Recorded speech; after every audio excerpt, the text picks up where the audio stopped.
Entre 10 et 15 000 exemplaires vendus en France en un an. Le livre, il s'est positionné plusieurs fois en numéro un des ventes. Le premier tome, il a été publié en anglais et il est actuellement distribué au UK, États-Unis, Canada et même en Australie. Les enfants, ils m'ont réclamé la suite de l'histoire que je venais de leur raconter. Et moi, j'étais clairement pas prêt. J'avais pas prévu de suite, tu vois. Mais bon, je me suis dépatouillé et j'ai improvisé une suite. Et la rebelote, la fois d'après encore la suite de la suite. Et là, ça commence vraiment à devenir compliqué, tu vois. Vraiment à devenir compliqué. Vraiment à devenir compliqué. Moi, c'est Narim Hamami, je suis l'auteur d'Academy Story. Pour, euh, pour la petite histoire, moi, je suis né et j'ai grandi à Paris. La partie école, scolarité et tout, franchement, entre nous, c'était catastrophique.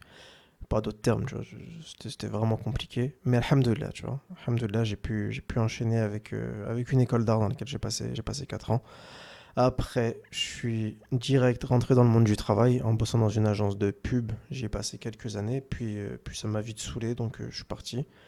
Mais une fois que je suis parti, tu vois, j'ai commencé à lancer mes propres business. Et là, pendant un peu plus de 10 ans, tu vois, j'ai switché entre lancer des trucs en solo et le salariat. Si tu veux, en gros, quand j'en avais marre de l'un, je passais à l'autre. Enfin, quand j'en avais marre ou quand quand le business il marchait pas, tu vois. Et là, actuellement, je suis dans une phase solo avec Academy Story. Bah, en vrai, en fait, si tu veux, pour l'histoire, euh, t'sais, il m'arrive un peu moins ces temps-ci, malheureusement, tu vois, de raconter une histoire à mes enfants pour le coucher. Et tu vois, ces histoires, je les invente en direct. Donc, si tu veux, je m'allonge à côté d'un de mes enfants et je démarre un scénario sans trop savoir où est-ce que ça va partir.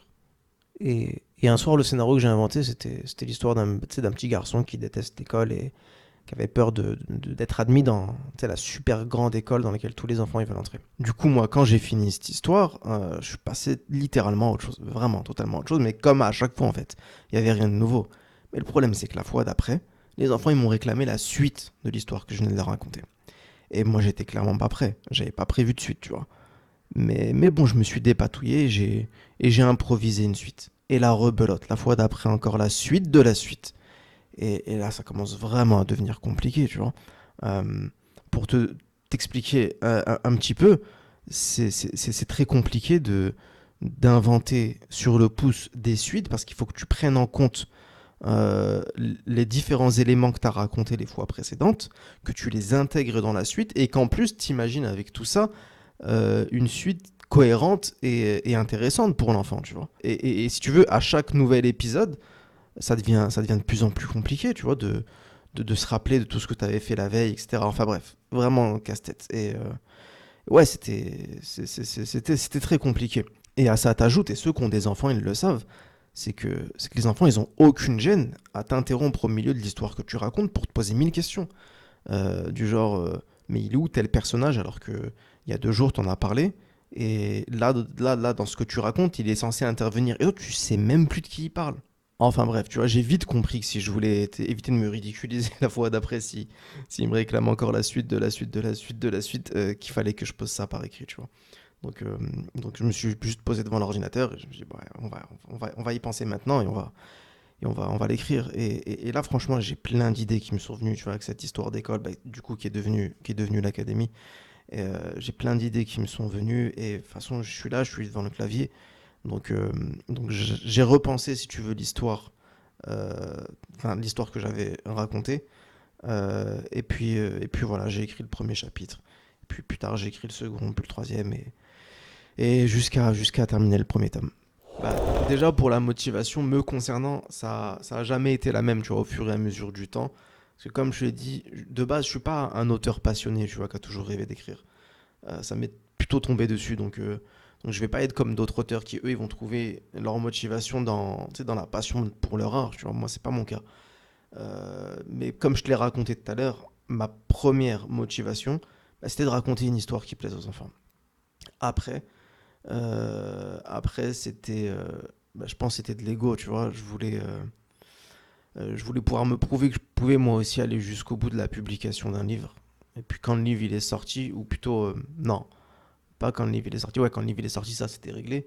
Mais quand j'ai quitté mon travail pour me concentrer sur l'édition, bah, là ma motivation, je vais pas te mentir, c'est de payer les factures. Voilà. Puis aujourd'hui, alhamdoulilah, tu vois, mes enfants, ils sont fiers de moi. Pour l'ego, c'est réglé depuis que, depuis que j'ai vu mes livres à la Fnac, je vais pas te mentir. Les factures sont payées, alhamdoulilah. Du coup, maintenant, en vrai, je pense que ma seule motivation, c'est de faire kiffer les lecteurs. Je vois pas quelle autre motivation j'ai. Après, je t'avoue que ça a part de pression parce que euh, pour continuer à les faire kiffer, enfin, moi, j'ai pas envie de les décevoir. Donc, j'ai toujours l'envie que le tome qui sorte soit meilleur que le précédent. Maintenant, concernant l'inspiration, je sais pas trop, mais ce qui est sûr, c'est que j'ai toujours aimé inventer des histoires. Tu vois, quand j'étais au collège, j'étais totalement matrixé par les mangas et je voulais même être mangaka. C'est pour ça que je suis rentré dans une école d'art à la base. Mais en vrai, plus que le dessin, tu vois, ce que je kiffais dans les mangas, c'était vraiment l'histoire, c'était la tension, les rebondissements, etc. Et je m'en suis beaucoup inspiré dans Academy Story. Ceux qui connaissent un peu l'univers manga, ils le voient, tu vois. Déjà dans le style des illustrations, mais m'en suis aussi inspiré, tu vois, dans le rythme, le découpage en chapitres, etc. Les lecteurs, ils ont plutôt bien accueilli Academy Story. Là, j'ai plus trop les chiffres en tête, mais on doit être entre 10 et 15 000 exemplaires vendus en France en un an. Le livre, il s'est positionné plusieurs fois en numéro un des ventes. Le premier tome, il a été publié en anglais et il est actuellement distribué au UK, États-Unis, Canada et même en Australie, je crois. Maintenant, concernant la suite, déjà ce qui est prévu à court terme, c'est la sortie du tome 2 en anglais et des tomes 3 et 4 en français, Inch'Allah. Le tome 3, lui, il doit sortir avant la fin de l'année, Inch'Allah, et le tome 4, qui va venir clôturer le premier arc de la série, il devrait sortir, lui, au premier semestre 2025, Inch'Allah. Moyen terme, je sais pas du tout. Je vais pas te mentir, je sais pas du tout. Mais en vrai, si je peux juste continuer à raconter l'histoire d'Académie et que les lecteurs de leur côté ils continuent à prendre du plaisir, en vrai, c'est déjà très très bien.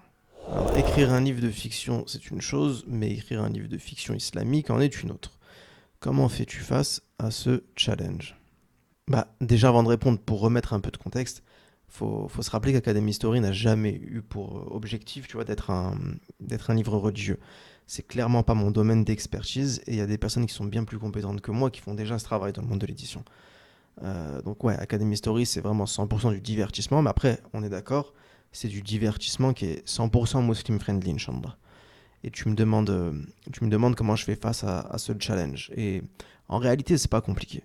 Parce qu'en vrai, la seule différence, si tu veux, qu'il va y avoir avec un livre plus classique, c'est les contraintes. Si tu veux. C'est l'ensemble des contraintes que je vais m'imposer pour essayer de raconter une histoire qu'on peut lire le cœur tranquille en tant que musulman et qui soit aussi profitable aux gens. Et tu vois, ça me permet de rebondir sur un point que je trouve un peu dommage. Je trouve un peu dommage qu'aujourd'hui, la majorité des gens, ils prennent les contraintes comme un handicap. Surtout aujourd'hui, où tu vas voir tout le monde de s'autoriser tout et n'importe quoi. Et personnellement, je pense sincèrement que les contraintes, c'est une force sous-cotée. Parce que si tu es un peu créatif, si tu as un peu ce côté pirate, tu vois, tu peux trouver des moyens auxquels personne n'a pensé pour pouvoir contourner ces contraintes. Et là, tu passes direct du gars qui était ralenti par les contraintes au gars qui peut lancer même une nouvelle tendance dans son secteur. Et si tu regardes autour de toi, tu vas voir que c'est un phénomène qui a toujours existé en vrai. Regarde juste SpaceX par exemple. Imagine le niveau de contrainte que tu as quand tu te lèves le matin et que tu te dis tu vas essayer de faire de l'argent en fabriquant et en lançant des fusées. Là, tu vois, là, on est sur vraiment un très très haut niveau de contrainte. Parce que même si tu es multimillionnaire, là, on parle d'une industrie qui coûte tellement cher que de base, elle est financée par des budgets d'État. Et si ça coûte si cher, en fait, c'est juste parce que les fusées, elles sont à usage unique. C'est-à-dire que à chaque fois que tu as un truc à envoyer, tu dois fabriquer une nouvelle fusée qui va te coûter des dizaines de millions. Et à ça, s'il te plaît, t'ajoutes que tu as une chance sur 10 qu'elle explose au vol. Et là, SpaceX, ils ont vu le tableau et ils ont totalement accepté ces contraintes. Et ils se sont dit qu'ils n'ont pas le choix. S'ils veulent être rentables, il faut qu'ils cassent le cycle de l'usage unique dans les fusées. Et au final, ils ont réussi, tu vois. Aujourd'hui, ils fabriquent des fusées qui lancent et qui reviennent se poser. Et tu vois, cette histoire, elle est intéressante parce qu'ils n'ont pas juste réussi leur pari. Le truc, c'est qu'aujourd'hui, les fusées qui se reposent, c'est juste devenu une norme dans l'industrie. Et le pompon, c'est qu'en passant au-dessus d'une contrainte, ils ont réussi à imposer une nouvelle contrainte dans l'industrie. Parce qu'aujourd'hui, tu peux pas les concurrencer si ta propre fusée, elle n'est pas elle-même réutilisable. Et des exemples comme ça, tu en as dans tous les domaines, à toutes les époques. Tu vois, en général, ça va être des contraintes économiques, logistiques, industrielles, etc. Mais quand tu es musulman, en vrai, quand tu es musulman, les contraintes, elles sont religieuses. Et la contrainte religieuse, elle est au-dessus de celle que je viens de te citer parce que par essence, elle est fondamentale.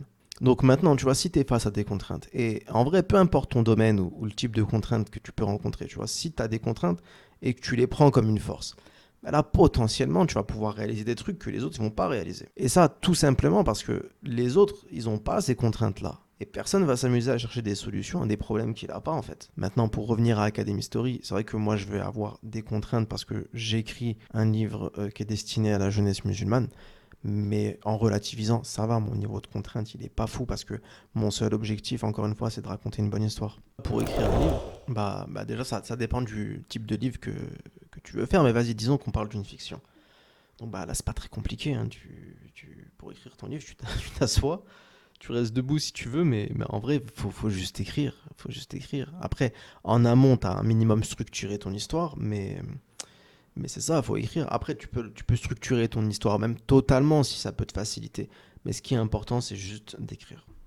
À partir de là, tu vas avoir entre les mains ce qu'on appelle le premier jet. Donc c'est la version alpha de ton livre.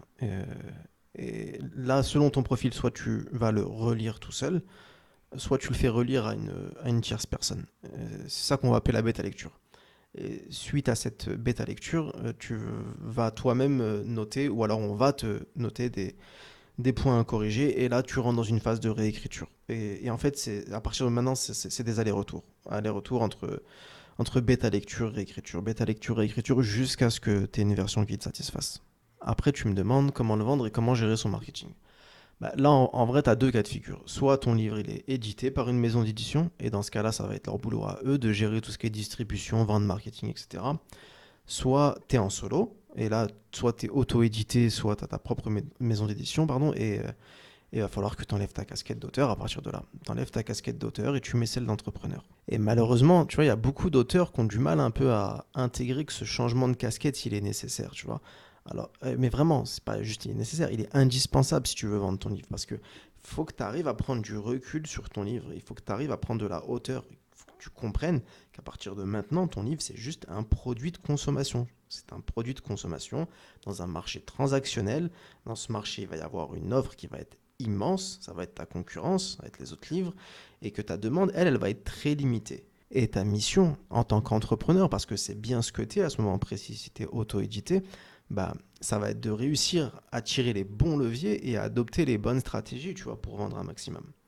Maintenant, concrètement, comment vendre et comment gérer le marketing, ça va dépendre principalement de ton livre et de son marché, en fait, hein. Mais vas-y, si tu veux, ce qui est valable pour tout le monde, c'est qu'il faut être le plus précis possible sur l'identification de ta cible. Vraiment, il faut que tu connaisses intimement le profil des gens qui vont acheter ton livre. Alors maintenant, je sais que tout le monde veut vendre à tout le monde, mais là, je te parle vraiment de tes early adopters, tu vois, ceux qui vont donner la première impulsion dans tes ventes, c'est ceux qui vont quasi systématiquement acheter tes livres, etc. Donc une fois que tu les as identifiés, là, il faut que tu choisisses les bons canaux pour communiquer. Parce que si tu as identifié que ta cible, par exemple, c'est les 16-25, tu vas éviter de communiquer sur LinkedIn, tu vois. Et une fois que tu as fait tout ça, bien sûr, il faut que tu leur diffuses le bon message. Et pour la vente, c'est pareil, tu vois, selon ton livre, selon ta cible, selon tes contraintes logistiques, économiques, etc., tu vas choisir tel ou tel modèle de distribution. Tu vas avoir ceux qui vont lancer une campagne de financement participatif, tu vas avoir ceux qui vont se concentrer sur Amazon KDP, il y en a d'autres encore qui vont peut-être préférer être en librairie spécialisée, etc. Bref, là aussi, il n'y a pas de choix de bonne ou de mauvaise stratégie. Par contre, ce qu'il faut, c'est que le modèle que tu choisisses, il ait du sens dans ta stratégie globale. Déjà, je te remercie beaucoup pour ton invitation. Vraiment, et sinon, je vous invite à me suivre sur Instagram, en fait, hein, @naïmami, comme ça, vous n'allez pas louper la sortie du tome 3 d'Academy Story. Voilà, barakallahu fikum.